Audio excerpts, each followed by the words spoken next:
Morning in America has thousands of journalists all across the country. We're checking in with our NewsNation station in New York City. Reporter Katie Corrado sharing how two men convicted in the assassination of civil rights era icon Malcolm X are set to be exonerated today. And it's all thanks to a Netflix documentary. Black people everywhere today are fed up with the hypocrisy practiced by whites. A towering figure in American civil rights, he led a national movement from the heart of Harlem. It is important for our children and our children's children to be the beneficiaries of Malcolm, the true Malcolm, and his work. February 21st, 1965, the life work of Malcolm X was cut short. As he stepped onto the Audubon Ballroom stage in Washington Heights, Malcolm X was assassinated, fired on by multiple gunmen. His young daughters were right there in the ballroom. Despite several eyewitnesses, for decades there was one lingering question. Who killed Malcolm X? Two of the men arrested for his murder, Muhammad A. Aziz and Khalil Islam, both said they were innocent from the very beginning. Still, the two were convicted, and the case seemed closed until an explosive docuseries released early last year changed everything. Pix 11 News spoke with the filmmakers. When we do this kind of work, we put our heads down and we hope that, in the very least, it gets seen. Researchers for the Netflix docuseries Who Killed Malcolm X found declassified FBI documents. They showed the agency knew two of the three men convicted for the murder of Malcolm X were innocent, and the FBI intentionally withheld the information. It provoked, the Manhattan DA's office to want to take a second look. After a 22-month investigation, today the Manhattan District Attorney announced Muhammad A. Aziz and Khalil Islam will both be exonerated. The men served their full sentences for the murder of Malcolm X, decades in prison. And as a judge is expected to overturn their sentences Thursday, Khalil Islam will not be there. He passed away in 2009.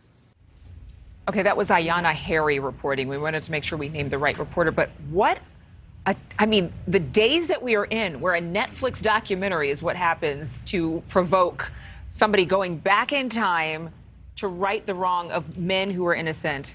Right. I thought about this for a long time. Go ahead, Sloan. No, I was just going to say, journalism always can help bring justice to people, and this is just another form of that. That is exactly what I was going to say, and I think it speaks in large part to the way journalism has changed, the way it's conducted across the country.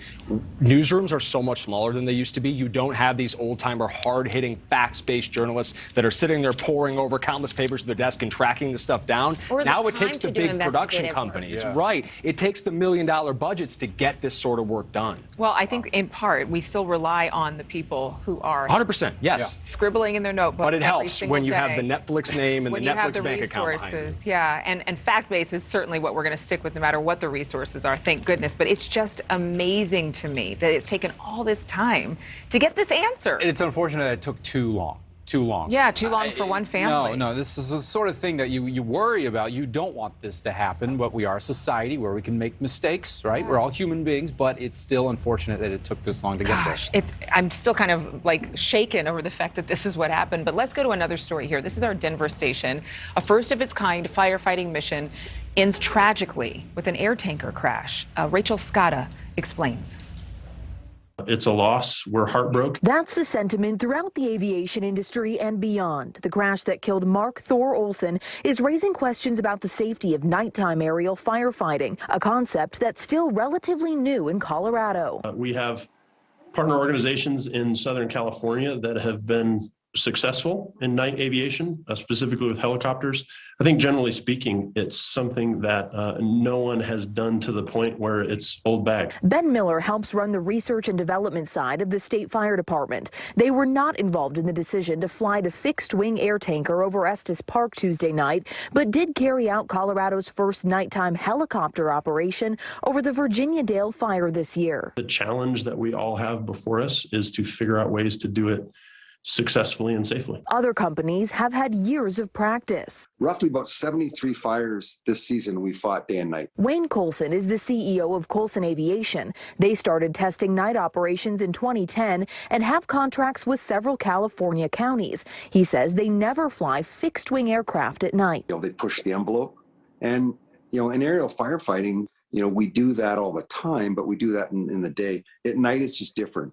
It's a different environment. Coulson says they use a spotter plane to identify potential hazards before the firebombing aircraft goes in, and pilots are never solo. Even with those precautions, accidents can happen. 3 of their crew members were killed while fighting historic wildfires in Australia in 2020, including Colorado native Ian Macbeth. This is really cut into us, you know, because we know exactly what that feels like. And he expects this accident will cause the entire industry to take a step back.